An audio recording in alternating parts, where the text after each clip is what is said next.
here and welcome to my channel. For those of you who are new to this channel and you've just clicked on, my name is Jade. This channel is about health, nutrition, travel, and generally my day-to-day life. At the moment it's a little bit about lockdown. I'm in day 7 of hard lockdown, but I've been in lockdown for about 9 weeks now, 9 weeks, so long time, and don't know when it's ending, so let's roll with it. Today was a bit of a funny day. I started feeling a bit hazy. I think it's because I haven't been out of the house, but I'm hoping to get to the shops tomorrow, so we'll see. If I get to the shops tomorrow, I'm going to do a what I eat in a day video, so it all depends on that, because at the moment my food's looking a bit mushy because a lot of it was pre-frozen and just... When I say pre-frozen raw food, but I'm just blending it up and it's just whatever I get. Anyway, forget about me. Today I want to talk about something that it's not discussed enough really. I run a raw vegan forum and I see so many questions come in through my forum day in, day out. But something that quite often surprises me, and it truly does surprise me, and I'll tell you the reason why. When I started exploring raw veganism, and even before that, when I started exploring veganism, when I started exploring health, nutrition, whatever it is, I wanted knowledge. I wanted to know absolutely everything, as much as I could possibly take in, so that I had the knowledge to build a blueprint so that I could sustain this lifestyle. But I see people come into this lifestyle all the time. Hi guys, I'm starting raw tomorrow. Can somebody tell me what I need to do? I remember once there was actually a girl who posted, I don't want to read books, don't want to read videos, just tell me in here what I need to do. I'm thinking, you're going to get told what to do in a Facebook post. And I've read like hundreds of books, watched hundreds of videos, and you think you're just going to get it like that. Eating this way becomes a skill, like anything else you do. Like if you're going to learn how to ride a bike, you don't just ride a bike straight away. You fall off quite a few times. You might need some training wheels. You might need your dad or your mum to hold your bike up as you're starting. And as you start to let go, you might go boom and stack. The same thing happens with raw. When I saw that, it reminded me of when my son was about 14 or 15. He said, I need protein powder. I said, oh yeah, what do you need protein powder for? He said, because I want big muscles. I'm like, you do know that you've actually got to pump those muscles in order to get them. The actual protein powder is not going to give you the muscles. He's like, what do you mean? He thought he'd just have protein shakes and he was going to be the Incredible Hulk. And the same thing applies to people when they start this lifestyle. They think they say they're just going to be raw, and all of a sudden, bang, yeah, it's easy. Now, let me tell you, the first time I ever tried to attempt a raw-ish day. Now, this is raw-ish day. Now, I'm going back probably... I reckon it must have been about 17 or 18 years ago, and I really, truly knew nothing about eating raw back then. I had read Dr. Malcolmus's book, Hallelujah Diet. I had a juicer. I knew about juices. I was having a little bit of barley grass. I still had an extremely unhealthy lifestyle. I drank far too much alcohol and ate junk food to excess. However, I used to... because I had weight on me, I used to go through phases like I'm going to be super healthy today.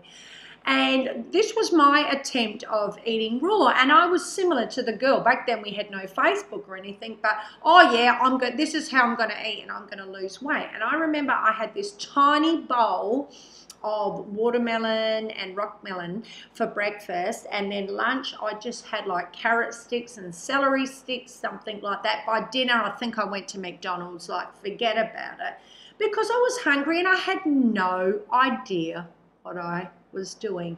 And this is something that people don't realize. In order to become good at something, you have to expand your knowledge. You have to grow into this lifestyle. You have to learn about this lifestyle. You have to have an understanding of what's required in order to sustain this lifestyle. And not just that, you have to find recipes that are going to satisfy you. I mean, that is something I see all the time from people. They say, oh my God, I feel so hungry all the time. So you're hungry all the time, one, because you're under eating. You're not feeling satisfied because you're not making salubrious meals that are enjoyable, that are beautiful, that you just look at and say, oh, can't wait to dig into that.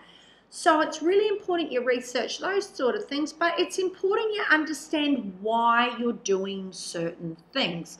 Now, when I first started getting into this lifestyle properly, one of the first books I read was the 80-10-10 book by Dr. Douglas Graham, and that helped me immensely because it helped me understand, one, how much I started to understand the sheer volume of food that was required. Two, I started to understand the macronutrients that were required on this lifestyle. So 80-10-10 stands for 80% carbohydrates, 10% proteins, 10% fat.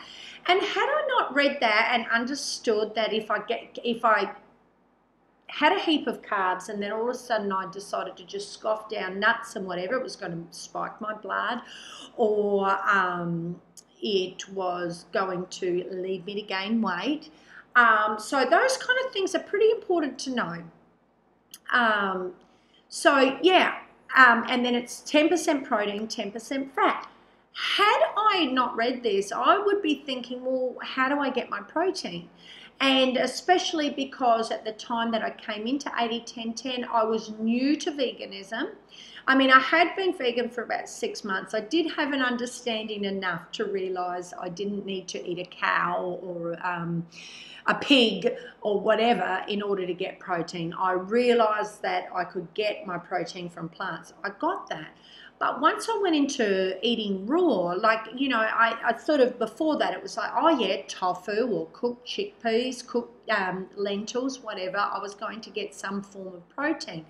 So reading the book, I started to get an understanding that there's actually protein in fruit. And that wouldn't have been something I'd think about. I mean, nowadays when people say to me, where do you get your protein? I'm like, my fruit. And they look at me like, she's cuckoo. No, I'm not cuckoo. I've just got an understanding of nutrition, and I understand that there is protein in fruit. I also understand that there's protein in my leafy greens, and I aim to eat about 500 grams to a kilo, 1 to 2 pounds of greens per day. So if I'm eating enough fruit and I'm eating my greens, and if I have a small amount of healthy fats, which also contain a little bit of protein in them, like I might have some almonds, or I might have some sunflower seeds, or I might have some coconut meat, or some avocado, or some hemp seeds, or something like that with my nightly salad, I will get enough protein. In fact, if I'm eating correctly, I will get between 45 and 55 grams of protein. And the World Health Organization actually recommends for females between 40 and 50 grams of protein. So how do I get my protein? I'm getting my protein with my fruits and greens. But I know that in order for me to reach those levels, I've got to eat a certain amount. So I have to make sure that I'm eating sufficient amount of calories. How do I get my fats? Oh, I have oil? No, that explains all that in the book, why processed oils are bad for you. So I don't go for the processed oils. I get my fats. If I eat them, I don't eat them every day, but if I do eat them, out of as I said before, my nuts and my seeds. So if I'm having a small amount of nuts and seeds, here's the number one question people ask all the time: how many nuts and seeds do I have? Generally, I personally have 1 to 2 tablespoons. Again, it depends on what your calorie needs are. If you're highly athletic, you're going to need to eat more than me. If you're a lot younger than me, you'll need to eat more than me. If you're a male, you'll need to eat more than me. So these are, all different things that you may or may not need to take into account when you're working out how much you eat. But let's just say, ballpark figure, we're aiming for about 2,000 calories a day. And that is what Dr. Graham has in the menu plans in his book. So 2,000 calories a day, you will reach the macronutrients that you need to reach. And if you have 500 grams to a kilogram of the leafy greens as mentioned, you will get the micronutrients that you need also, which is highly important. We don't tend to think about that. You know, people tend to say, oh, I need to get my protein. No, there's far more to, take into consideration, and if you're getting your leafy greens, I can't recommend them enough. Some people might say, look, you don't need to eat leafy greens. You can get all you want out of your fruit, blah, blah, blah.